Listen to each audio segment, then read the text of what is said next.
Hey, Shalom, Shalom. First thing and foremost, I'd like to give all praises and glory and honor that's due to Yahweh Bashimi, Hawashai, Bashim, Kakwadash. Double honors into the apostles, elders, a great millstone. Blessings and salutation to the hopeful elect. Those in the gospel abroad, lifting up the standard of Yahweh Bashimi, Hawashai, wherever it may be.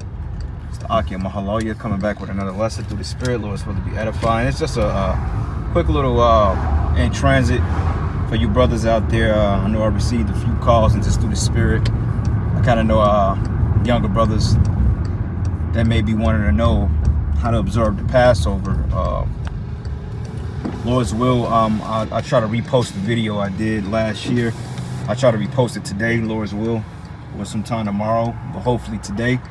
But basically, for you new brothers out there that want to observe the Passover, remember, man, this is one of the highest holy day in Israel, actually, okay, because it represents our Lord Yahweh Shai. Okay, him being the Passover and the sacrifice of the atonement of the nation of Israel. So this is a very solemn assembly, and we want to observe this with the sincerity of our hearts, man, and our mind, because if not, you don't want to eat of the Lord's Passover unworthily, okay? And prime example, I don't know if you brothers, you brothers that may have got wind of it, but last year you had this guy by the group by the name of Sakari, that pretty much had a Passover feast, okay, meaning that they did it in the mirth of their own minds and hearts, man. They didn't really take heed to the seriousness of it because it was, bottle girls. They did it like some type of lounge or something like that, and it was really not the spirit that our Lord was in as far as turning up on the Passover. In fact, a very solemn assembly, okay.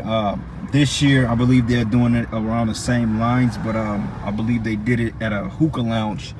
They called it a pre-Passover party, which, whatever, man, okay? That's not the spirit we're supposed to be in. We're supposed to be in the spirit in the house of mourning, and we're supposed to be in the spirit of sincerity, okay? We're not supposed to be in the spirit of being lackadaisical or taking this thing lightly, because when Yahweh Shai had his Passover, it was only him and the 12, okay? It was simple.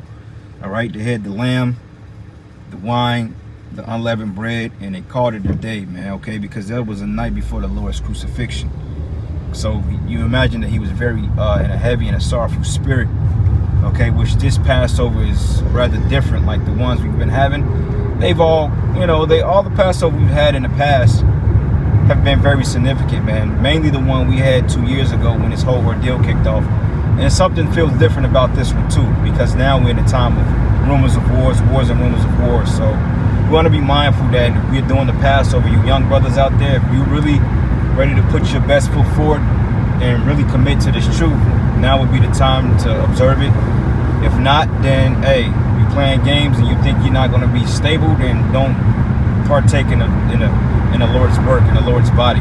Don't partake of this feast unlawfully, so to speak, okay, because it goes into those eating the Passover unworthily, okay. So first step, you can read Exodus, the 12th chapter, okay, Exodus 12.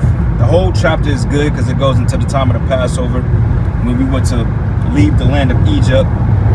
Prior to then, though, okay, we had to cook the Passover, which was the lamb, okay, and we had to do it of 1 year unblemished, okay, meaning that it couldn't be tainted, it couldn't be anything like that, okay, because the Lord represents the lamb that's unblemished because he was in perfection, okay. The Lord did not sin. Now, Judges 5:11, we're in the land of our captivity, in a land drawn forth of waters. It says we will rehearse the righteous acts. When you rehearse something, you're practicing it, okay. You're not going to get it perfect, but be in a mindset of being perfect, because the scriptures say be ye perfect as your Father in heaven is perfect. So we're not telling brothers to go out there and buy a whole lamb, okay. We understand that we in slavery. It's a little different, okay. Things are tainted. Things are not always the way it should be. So what you brothers and sisters can do out there, find you a shoulder of lamb, find you lamb chops. The lamb chops is really like the shoulder of lamb chops, parts of lamb that you feel you want to cook. Get it, cook it, all right. You don't have to season it. You don't have to do anything fancy to it, okay. Cook it. Get you some bitter herb, okay. It could be horseradish, ginger root, whatever, okay. A bitter herb, because it represents the bitterness of our captivities. and the fact that of our going off of our sins. So that bitter herb is very essential, okay? We recommend the horseradish, okay? You can find horseradish at a local health food store. You can find it at Whole Foods, Natural Grocers, or any particular health food store in your local cities. It's a horseradish bark. It's about $1, $2 a bark. Looks like a little tree bark, but it's a bark. You can get it. When you buy it, rinse it off, get you like a potato color, or you can get a knife and you can cut it down. You can shave the bark off of it, and you can cut it into little cloves, and you can eat it that way.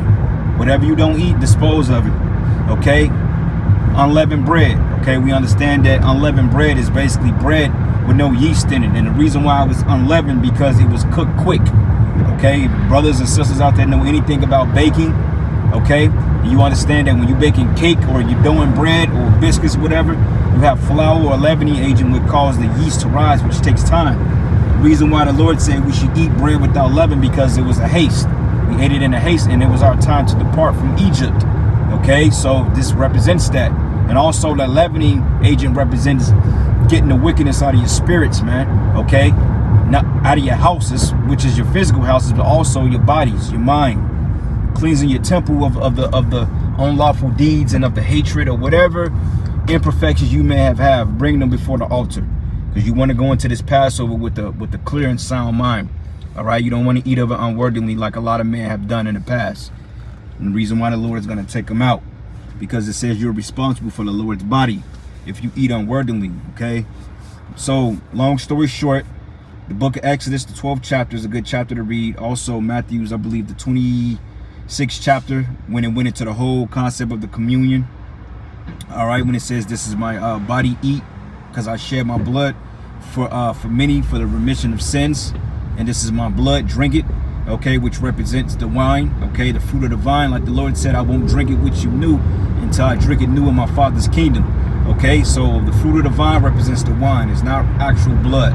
It's just representation. It was symbolic, man. All right, see, the disciples, man, at the time, they got a little simple, because they was like, oh, what is this guy talking about, cannibalism? But no, wasn't talking about that. Okay, but what you do, get you some bitter herb, unleavened bread. Okay, you can go to one of those Israeli or Jewish stores, or you can go into one of those Mediterranean stores and Middle Eastern stores. You can get something which is called mitzos. If you don't know what leavened bread is, get some mitzos. It's like some crackers, man, with no flouring agent in it.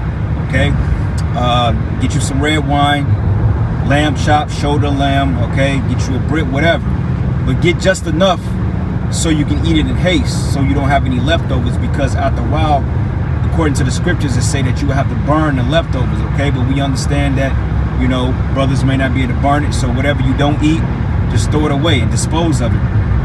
Okay, also you want to get all the leavening out of your homes, you know, whether it be flours, cookies, crackers. Go through your ingredients, go through your shelves, and get it out of your homes, man. Okay, we in a time now of things being tight. So like the Apostle Tar say you don't necessarily have to throw it away. You got like an outside cellar, or just put it in your car and your vehicles until the Passover week, which is the unleavened bread week. It comes around to the end, then you can bring it back in your house, man. Me, what I find myself doing, you know, if I got yeast and so forth like that, then, you know, I get a box and I take it, set it outside, or I set it in the trunk of my car. Okay, then I put it back in the house a week later. But I've noticed, as I was in the truth, as the years went by, I had less and less yeast every year. Okay, because not only are we changing our diets or what we eat, we changing our diets, we changing our mindsets, etc., to be in alliance with Yahweh Bashim Yahushai. All right, so yeah, man, just simple. So basically, Exodus, the 12th chapter, it gives you the rundown on what you got to do. Okay, bitter herb, lamb. Okay, like I said, you don't have to buy a whole lamb. You don't have to skin a lamb. Okay, lamb chops, lamb shoulders. Okay, parts of lamb, whatever, just enough that you can eat, you and your families, and be done with it. Okay, unleavened bread and wine and bitter herb. All right, get your red wine. You don't be getting no Moscato, man. All right, don't be getting no motherfucking Moscato or no beer, none of that. You can't have anything but leaven in it for a week. Okay, which means beer, cookies, cakes. Okay, I think potatoes is a yeast too. So I don't usually eat potatoes. I mean, that has yeast in it. So I would stray from the potatoes, you know, but you can look it up. Brothers out there that may not be sure, you can look that up. But me, I try to stay away from that stuff, man, okay? Anything that causes bread to rise or yeast to rise, leavening agent, like baking powder, okay? That's just powder. Baking soda, okay? That's just a agent. It's not necessarily yeast, okay? So anything that you have to question, just get it out of your homes. So go through your cabinets. You may have noodles in there, pasta that got leavening in it or yeast in it, cakes, brownies, cookies, all right? Certain chips, certain cheeses, certain milks, you know? So be careful to look at these things and what you can get rid of, just try to do to the best of your ability, man, okay? When you stupid nigga, when you see me getting over, God damn, man. These people got demons on them, man. This motherfucker damn near ran me off the road. Alright. These people driving crazy. Anyway, shit. Oh, y'all busting me out with shot, man. The fuck are you on drugs or something, dude?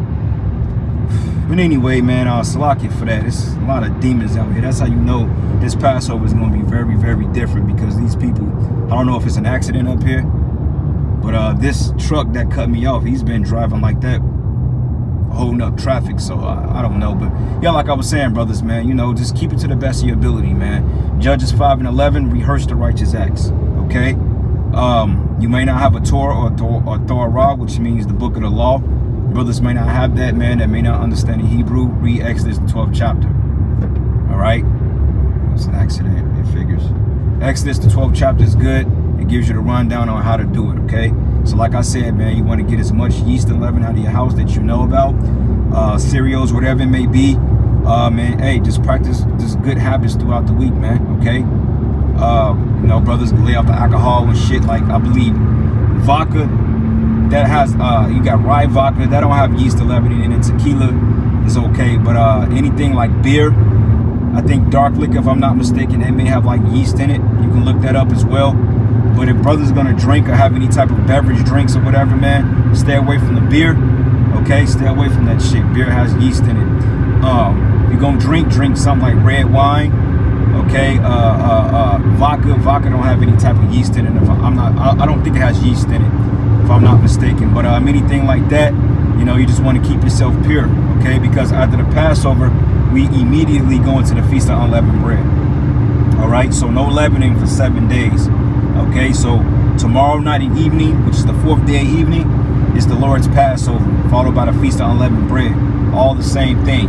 And we're going to be in this ceremony until next Wednesday at evening, which is going to be another Shabbat, which is a holy convocation, man. All right? So with that being said, man, hey, rehearse the righteous acts, brothers, okay? Because Lord's will, this be our last Passover as to getting the fuck out of here, man, honestly, because I'm tired of dealing with this place, you know? And it's getting to the point that, hey, man, the Lord, he's finna turn up, you know? He's getting ready to turn up, so keep that in mind, man. Don't be taking the Passover as something lightly. This is a very serious thing, you know? For those of you that's not familiar with the Shabbat services, man, the Sabbath services, man, hey, just go through Exodus, the 12th chapter, and keep it to the best of your ability, man. Follow the outline of it. And like I said, I did a few videos on it. So Lord's will, later on in the day, I can just re-upload the video. I'll give you a better detail on what to do, man. Okay, because like I said, it's not hard, but it's something you got to get in a routine of doing. Like me, I've been doing it since I came into the truth, and I still have to practice it because, you know, once again, we're rehearsing the righteous acts. So yeah, man, it's nothing to be uptight about. Just do the best you can do, brothers, man. The Lord knows, because we're not going to be saved through the working of the law, but through the Most High that established grace, man, okay? It's about grace and faith. The Lord sees you, okay? It's because you mess up on one Hebrew word. That don't mean that the Lord is going to destroy you, okay? Because in the kingdom, we're going to get this thing perfectly, all right? We're rehearsing right now. But nonetheless, man, the scriptures say, do we then make void the law through faith? He says, God forbid, we establish the law, okay? And also, brothers, man, don't be keeping a Passover with unbelievers, man. Okay, like a few years ago, you had this big thing in Israel that this guy, Yohana, invited the unconscious community to the Passover. You don't want to do that, man, all right? Because that's unworthily. Sarnetta is not worthy to partake in the Lord's Passover, all right? He's not. And Yohana is not either, because you're inviting unbelievers there. They don't believe in the power you believe in, okay? They don't believe in the truth. Though they may acknowledge that the fact they may believe they're Israelites, they're not putting their best foot forward, and they're not serving Yahweh Bashim Yahweh Shai. So if you got an unbelief, don't be trying to keep the Passover with your woman, man. If you know your woman's a real demon, and you know she ain't right, don't be saying, look, baby, we got to keep the Passover, man. If she want to support something, they get something for you, food or whatever, then okay, that's fine. But don't be partaking of Passover with a bunch of unbelievers, man. You know, she don't believe, so hey, don't do so. Same thing with you sisters out there that may have inkling of the truth, and you may have husbands that's not in the truth. Hey, man, don't be partaking in this thing with your husbands, man. Okay, because they don't believe. All right, if you have husbands that's eager to learn, then hey, give them the videos. Tell them to come out to the camp. Okay, he can learn the faith and the truth, and then hey, he can rightfully be in order. He can teach you. That's how it works, man. Okay, so once again, don't be keeping a Passover with unbelievers. Okay, because hey, you don't want to. Lord said, what fellowship does Belial have with the Most High, or with Yahweh Shai, and what does the anointed have with the infidel, man? Okay, infidel was like a demon, an unbeliever, okay, a heathen. So be careful on how you do this thing, all right? But like I said, man, bitter herb, lamb chops. We usually get lamb chops. Since it's like 6 brothers in our camp, you know, I get like 6 lamb chops, man. Each brother get their own chops, and bam, that's it. We eat it, eat the bitter herb, okay? We do the ceremony, we say the prayers, okay? We anoint ourselves. We send up the blessings and the curses, etc., man, okay? But if, like I said, the brothers don't understand the Hebrew whatsoever, hey, man, just bitter herb, lamb, wine, unleavened bread, say the prayers, man, and be done with it. Eat it in haste, okay? And we sitting around acting like it's a damn lamb dinner, man. And we sitting around the table, hey, baby, it's time for dinner. No. Eat it in haste, man. The whole point of the Passover is to get it over with as quickly as possible. And guess what? Tomorrow's going to be a clear day outside, so I'm guaranteed we're going to see some chariots tomorrow, man. Because last year on the Passover, after we shut it down, we was out in the brother's yard, man. We saw like 15, as a matter of fact, I'm not going to exact. We saw about 10 or 12 chariots. All right? So, hey, I'm hoping that the Lord shows us something tomorrow, man. I'm praying to Yahweh Bashim Yahweh Shai. He gives us a pivotal sign in the heavens, man. Hopefully a blood moon pops out of nowhere. You know, something. But anyway, with that, brothers, man, Lord's will, I upload that other video, giving all praises and glory and honor that's due to Yahweh Bashim Yahweh Shai, Bashim Rakakodash, double honors to the apostles, elders of Great Millstone, blessings and salutations to the hopeful elect. And with that, Shalom and a Baba Ball.